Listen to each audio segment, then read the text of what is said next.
They're in my mouth, they're in my throat, in my tongue. I had a doctor that removed a worm from my scalp. Like biting, stinging bugs creeping under their skin, say Morgellons syndrome sufferers. Colorful, itchy strings that seem to surface through cuts and sores like parasites. Blue, red, black, and white. The disease was discovered by a biologist whose own children exhibited the symptoms. From the beginning, patients say they've been treated like they're crazy. She labeled me delusions of parasitosis without giving me a biopsy, a skin scraping. Has everyone been labeled delusional? Yes. I have twice. In the fall of 2006, we traveled to Atlanta, Georgia to the Centers for Disease Control, where a team of researchers were beginning to study Morgellons syndrome.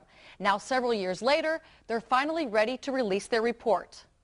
After studying 3.2 million people and more than 100 Morgellons sufferers, the CDC has determined that there's no underlying medical condition or infectious source identified.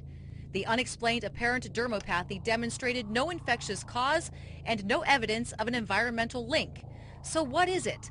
Over the years, Dr. Randy Wymors conducted his own research. Humans don't grow red and blue fibers. I mean, that's what it kind of all boils down to, but the fibers are still there. Dr. Wymors conducted tests on the fibers with startling results.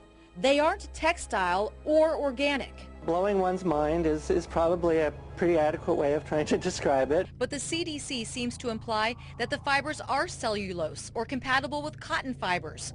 Furthermore, they say, a substantial number of study participants scored highly for one or more coexisting psychiatric or addictive conditions, including depression, somatic concerns, and drug use. But people with Morgellons say they are not nuts, and they've got the strings and sores to prove it. The more you try to heal it, the less it responds to treatment. It makes no sense. It's very bizarre.